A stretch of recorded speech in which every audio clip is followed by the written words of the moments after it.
Perfect. Hi, and welcome to our intermediate data science orientation. Like I said, my name is Molly Bridges, and I'm a student advisor here at Springboard. Today, it's my job to get you acquainted with your course material and just to orient you and prepare you for the course. So I'll start off by sharing my screen. Perfect. Can I get a thumbs up if you can get to see that? Great. Awesome. And I will begin presenting. Perfect. So like I said, today's orientation is going to start off with course support. So who can you lean on in the course when things might get tough? Then we'll be moving on to course structure. What are the 4 different components of the course and how can you utilize them? And we'll end with some tips to succeed in the course. These are tips that I feel differentiate students who are extremely successful in the course to those who might struggle a bit. And last, we'll end with questions. So like I said, add your questions to the bottom of the chat box if you have them while I'm presenting, and I'd be more than happy to answer them then. Perfect. Course support. First, you have your student advisor. That is me, Molly. How can I support you? So first off, definitely with weekly check-ins. I have different relationships with all my students. So some students would prefer to have a check-in once a week. Others might want once a month. Others might just reach out to me for things like logistical or billing issues or questions about the student experience or the Springboard platform. But overall, I'm here to help with things like prioritization, time management, and accountability. Sadly, I am not a data scientist. I'm slowly getting closer and closer, though, one day maybe. So if you have any content or curriculum questions, sadly, I would probably not be your best point of contact to answer those. However, I can get you to someone who would be equipped to answer that. Alongside myself, you will also have Andrew McGuire, who is your community manager. He is a data scientist. He is an industry expert. He makes sure you never feel alone in the course because he lives in the course community. If you are looking at your course dashboard, it is up in the right-hand corner. You can click the tab that says community and it'll drop down into where we host our community, which is called Forum B. So within 24 hours, Andrew should be able to respond to any questions that you have. You can ask questions in between mentor calls. If you have a question that maybe might be content related that you don't want to go to your student advisor for, this would be a great person to contact about that. And also if you just want to share resources, receive project feedback, get some ideas about like a great coding platform or a place to find a clean data set, Andrew would be your guy for that. So yeah, he lives in the community and he will also be a second pillar of support for you during your course. And last but certainly not least, you have your mentor. Your mentor is also in the data science realm. They are also, like Andrew, industry experts. I do not have your mentor's name there just yet, as you will be finding out who you've been paired with on Friday, March 29th. They are all extremely passionate for mentoring. I think the more and more I've gotten to know the mentors, the more excited I am just to hear how they truly want to impart their knowledge onto the next generation of data scientists, and extremely patient, knowledgeable people who, are truly just there to help and mentor and support you on this journey. You will be able to chat with your mentor once a week in a 30-minute call. This is hosted primarily with Skype, but I really encourage many of you to check out backup links early on. I'll talk a little bit more to this in a couple slides, but do know that this is just a once-a-week Zoom call with your industry expert mentor. And so these overall, just kind of eagle eye, are your 3 different main pillars of support during the course. But anytime you ever have a question, definitely reach out to me, Molly, at springboard.com, and I'll be happy to put you in contact with the correct person going forward. Moving on, the Springboard learning structure. So first and foremost, we have a curated project-based curriculum. Rather than being limited to only in-house materials, we do partner with a lot of really great platforms to make this an all-encompassing, really dynamic program. Something that I really enjoy about our curriculum is it is really student-centered, meaning that we try and always be up to date with the newest information in data science, and that means that we do host a lot of our coding specific work in Data Camp, which you'll be prompted to sign up for later on in the curriculum. Also, touching base on the idea of it being a project-based curriculum, you will be learning new materials in different units as you work through the curriculum, and you'll be able to immediately apply it to your capstone project, which is kind of the way we finalize and end your time in the course.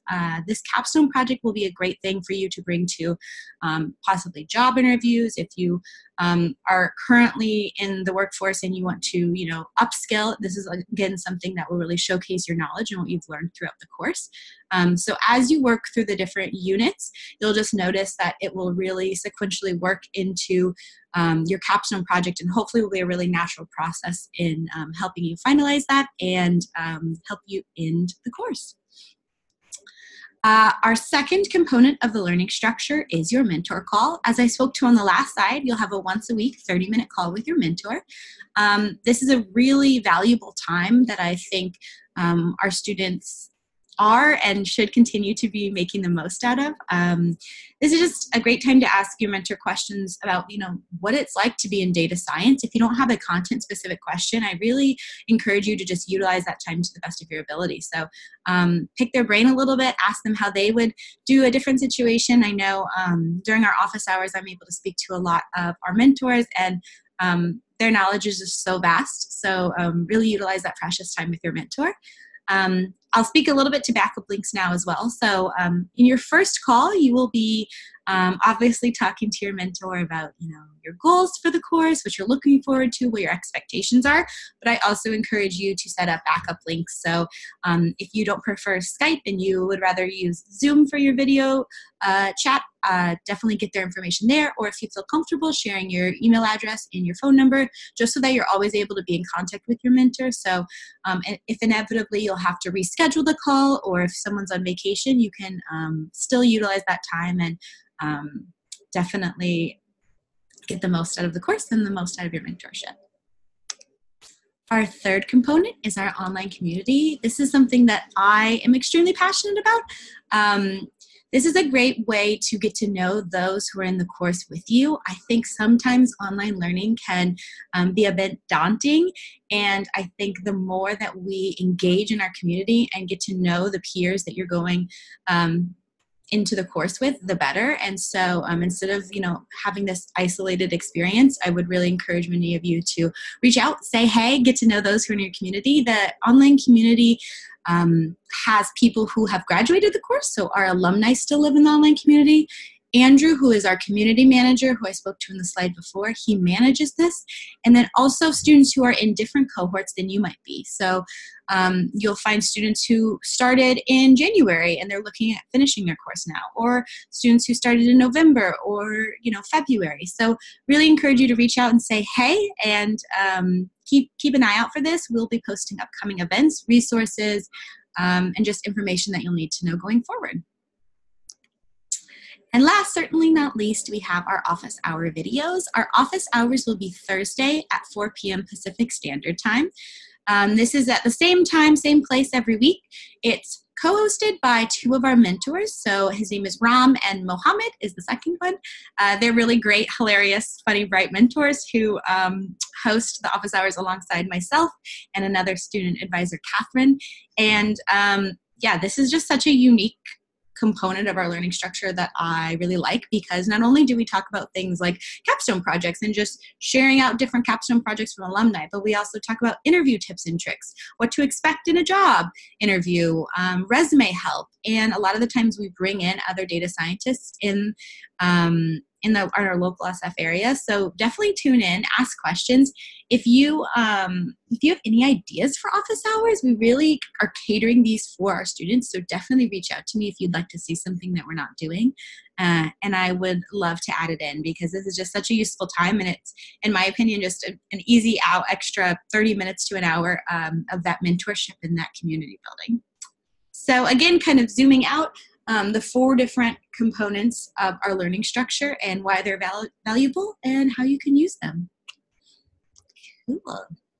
We're going to move into some important notes next and then end with some of those tips. So for our completion requirements, this is just good to know ahead of time. You'll need to complete at least 60% of the curriculum to be able to apply to complete the course.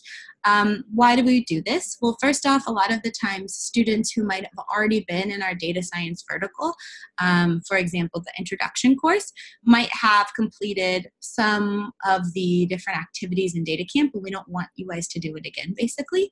Another reason is that we understand that every student comes in with a different background knowledge. So if there's something that you have already done with data camp or you've already completed, we're not going to ask you to do that again. But the important part is that you do upload all projects and submit all projects. This includes the capstone project. So these two together are the requirements for you to be able to apply to complete. It's a pretty simple process. So once you hit those two basic minimum requirements, it'll be an automatic pop-up on your screen that will basically just say, hey, are you ready to apply to complete? You click yes, that gets sent to me. I then send your capstone project and all of your work in the curriculum to your mentor, who then either passes it or asks you to continue to work on it. And then from there, it'll just be about a 2-week to 1-month process of them grading and then sending over your certification. And then another quick note to note is that you might also be hearing from another side of our support team, whose name is Leo. He lives in Beacon, which is the little kind of blue lifeboat that you'll see on your curriculum. He is there to help with things on the course. So let's say you're working through the curriculum and you have an immediate question, you can just ping Leo right there, and that'll send an email to Leo. And he is someone else who can help, like myself, with things regarding the Springboard platform. So you might just be hearing from him as well. So I have been talking for quite a bit of time, so I will let our mentors do some talking now, and this is just a good view at some of the mentors that we have in this course and what they have to say. Let's see here. Come together. Now, along that way, I had at some points really good mentors. At some point, I didn't have mentors. And one of the things I've learned, and I apply to life, and I try to help out people whenever I can, is that having a mentor, having someone there that can explain things to you when you're stuck, kind of give you advice, is really invaluable. And really, you can tell that difference when you see people interviewing or when you see people that are practicing, whether they had a good mentor. I really like working with students who, like myself, are learning coding from scratch. So I can totally understand how they're feeling and what they're feeling, and I can give them a lot of advice. And it makes me sort of blush to have you read what Diraj wrote about me. I really had a wonderful relationship with him, and was really just, I don't know, I felt like the mentoring component of the Springboard course was one of the very best things about it. So it's nice to hear him say those nice things about me, but I feel like I could say just as good things about what an excellent teacher and how encouraging he was to me as I was learning. We see it as a wonderful, opportunity to kind of pass down my experiences, good and bad, in this field with them, to share with them so that they're prepared once they get into the working world as a data scientist. And I'm learning as well, as much as they're learning from me. So those are the best calls to do, where almost the time just passes by in half an hour, and it's just a lovely experience. And it's not just mentees, it's more, they're going to become possibly lifelong friends as well. Right now, it is the place where you would definitely love to be. So try and don't take pressure that, oh, I have to learn so many algorithms and I have to do so much of theoretical understanding. Start in steps and try to use whatever knowledge that you have presently, how it would be related to data science and data in general, and that will really help you to make a transition into that field very easily. Yeah. Because, one of the great values of having a mentor is having somebody you can kind of lean on if you get stuck. But it's also a good time to learn a lot of the intangibles of data science. So, what do data scientists do day to day? How do you deal with interviewing? How is a data science project set up? All of these other kind of little questions that people want to know, but it's not necessarily in the textbooks. Great. So that was just a look into who some of your mentors might be. And hopefully you'll get to meet many of them as the time progresses through your course. So now we're going to move on to the last section of our orientation, which is how you can make the most of your course. And again, these are just tips that we've heard from alumni and mentors alike. First tip is just time management. So good old-fashioned time management. Setting goals, prioritizing, managing those inevitable interruptions that will most likely come up because the reality is a majority of our students are working full-time, have families, have social lives, might be taking another course. And so to avoid procrastination, it's really important to set the time now to set your goals, prioritize the course, figuring out what your schedule is going to look like and how much time you're willing to devote to the course each week, just because it is really hard, right? And I mean, just the more transparent we are, the easier it's going to be. So taking time now to set this time ahead of time. One way you can do this is using our study plan. This is at the bottom of your course dashboard. It'll be a little tiny timer, kind of what you see in the visual right here. This is where you can decide how much time you're willing to spend on the course each week. And also it kind of gives you an eagle eye look of how much time, if you were thinking in months, the course would take. Want to flag that these are estimates. So this is something that we put together, and every student is going to be different. Every student is coming into the course with a different background knowledge, different technical knowledge, different foundational skills. So this will look different for everyone, but this is a great tool to utilize if you would prefer and if you would like. Otherwise, would love for you to reach out to me as your student advisor. This is something I would love to help with. Just someone you can touch base with once a week, once a month, and would love to help you with anything that I can. Speaking of a timeline, this is kind of what it might look like for you. So today, Wednesday, is your orientation. This Friday, March 29th, is when you will be matched with a mentor. I would say look out for that email anywhere from as early as tomorrow to the end of the day, Friday, Pacific Standard Time.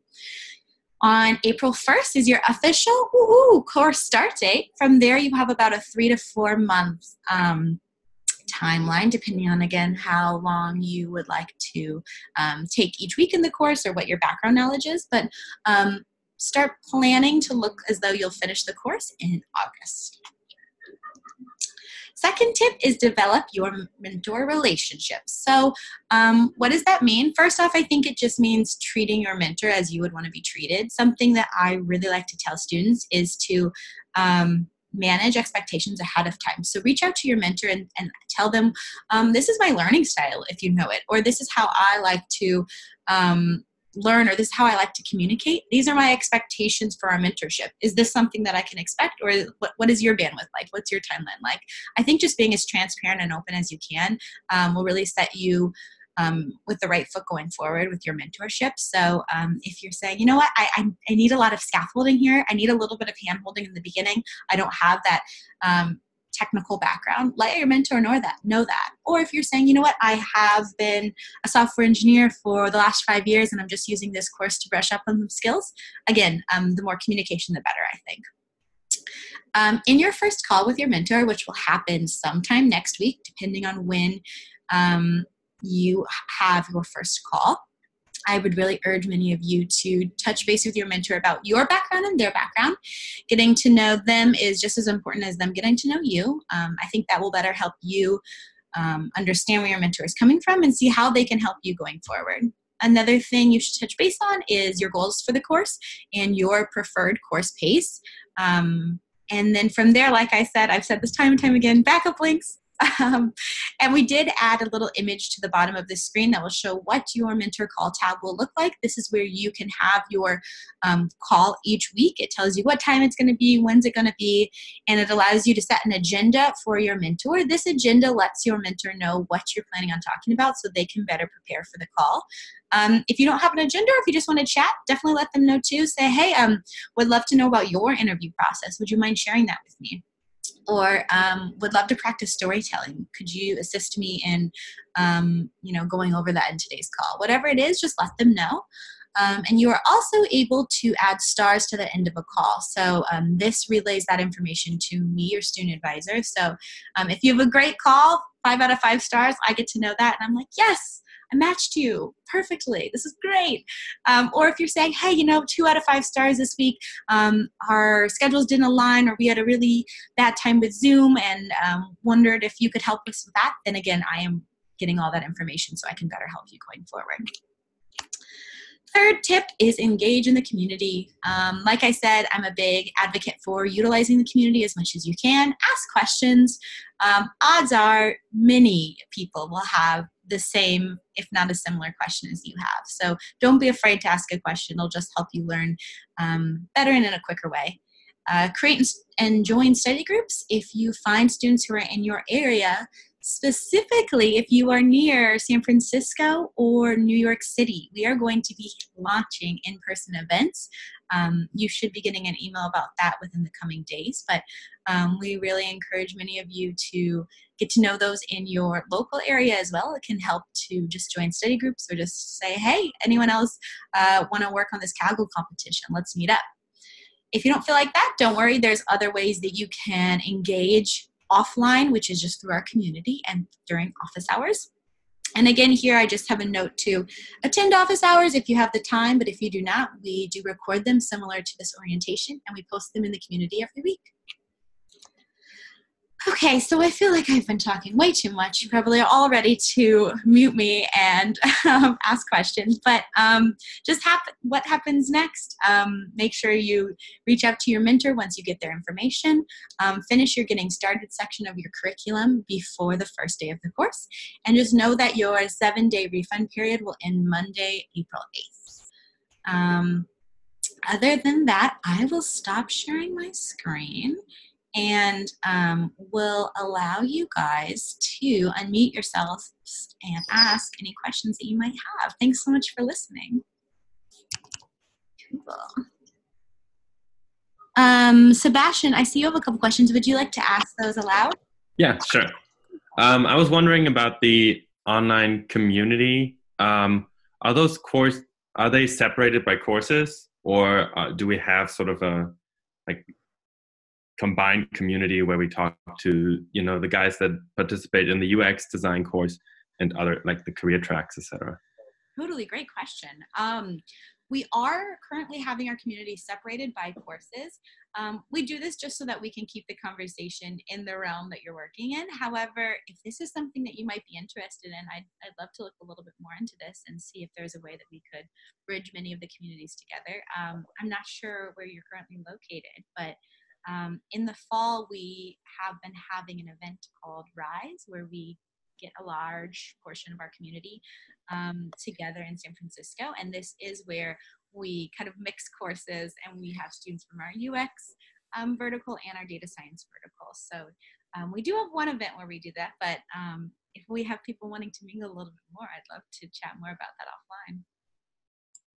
Yeah, that would be great. I mean, just curious about it. Perfect. I'll add a note and I can email you after this. But yeah, to answer your question, they are in each course. But then office hours, for example, do have our entire data science vertical joining us on that call. So it will be students from our introduction course, your guys' intermediate course, and then our career track is also present during those calls. I have another question. I don't know if the other guys have any. Should I just go? Yeah. Okay. I was wondering about, like data science seems to be kind of spread out. There's people that are more software engineers and more statisticians. And I was just wondering, I guess, where most of our mentors are from, like from what type of profession and even like geographically, thinking about I'm based in Germany, but I'm moving back and forth between the US and Germany. And I would like to know whether the networks are sort of also in the US that these mentors I'm talking to. Yeah, great. Thanks for asking that. So we have, our mentor community is truly all over the world. We actually do have quite a few mentors, especially in data science, who are in Europe.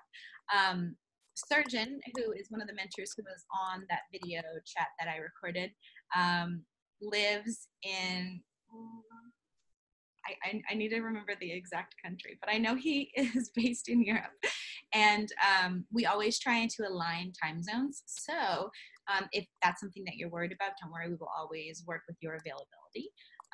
You won't have to take calls at like 2 a.m. to work with, a mentor who's in San Francisco. I would say a majority of our mentor population for specifically data science is either in the US or in India. But like I said, we have mentors from all over the world. So some in Spain, some in Australia, Ireland. So there is definitely going to be a mentor that will fit your availability.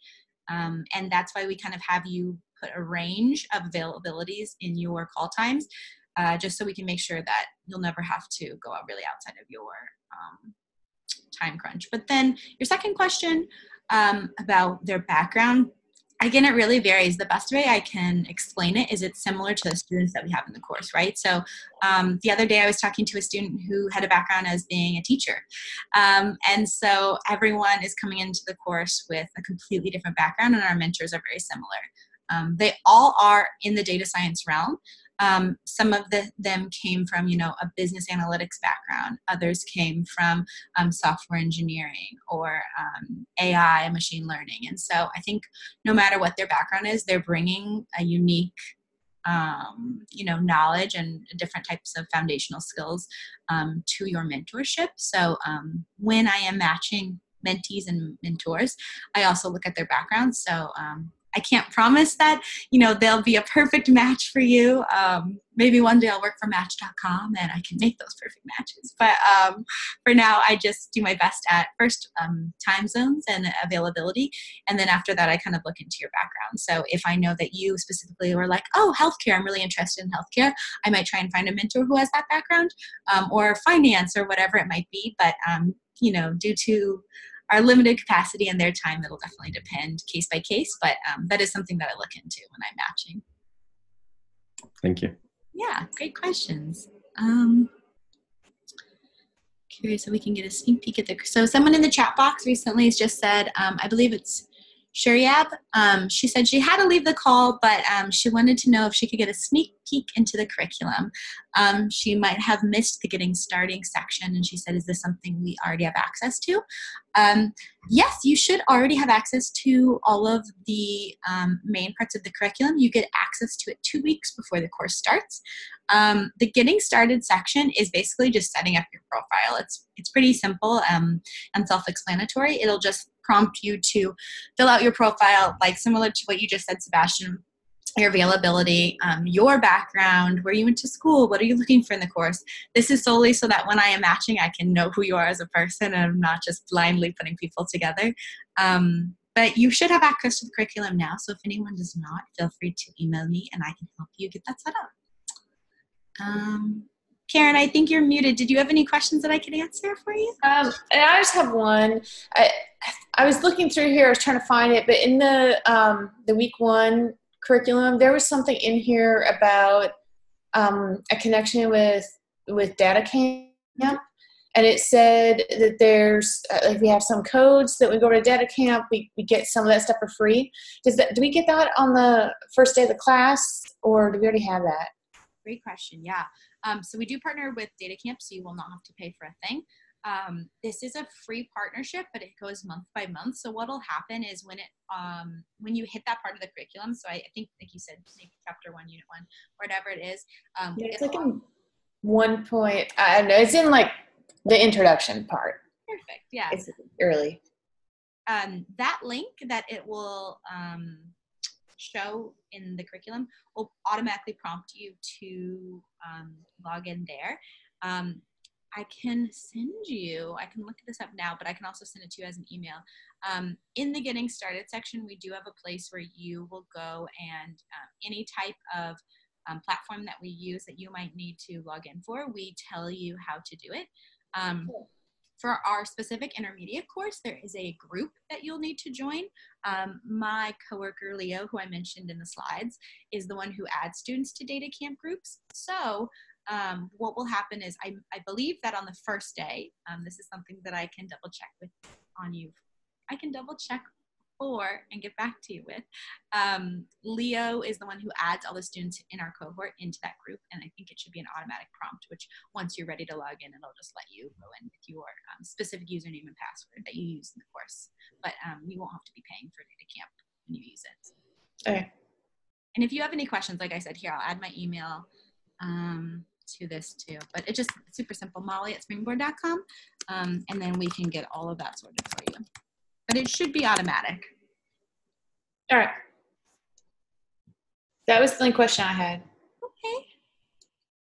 Well, I believe we are at time, but more than happy to stay online for the next couple of minutes if anyone else has any questions or anything I can answer.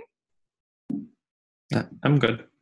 Thank you, Molly. Yeah, wonderful. Well, thank you both so much for joining. I know a couple others came in and out, but I will be recording this and posting this later. But oh, I guess I have one question. Like, how many people are in our cohort? Can you disclose that, or like, do we just?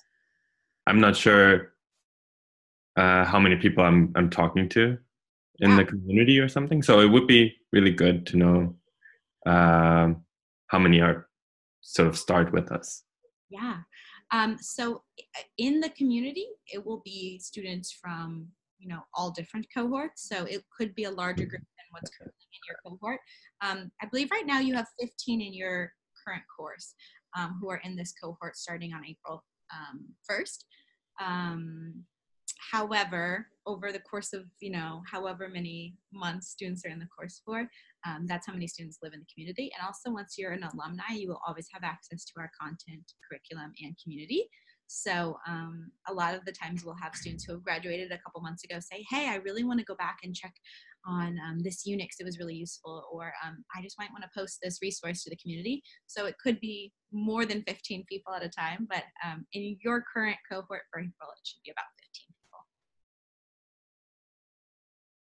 Great. Well, like I said, if you think of a question later, if another one pops up, don't hesitate to reach out, molly@springboard.com. Otherwise, thanks so much for joining. I hope that gave you a little bit more information, and I'm looking forward to continue to working with you guys going forward. Best of luck with the course, and look for that email on Friday disclosing your mentor and your mentor call time. All right. Bye. Thanks. Thank you. Have a great day. Bye-bye.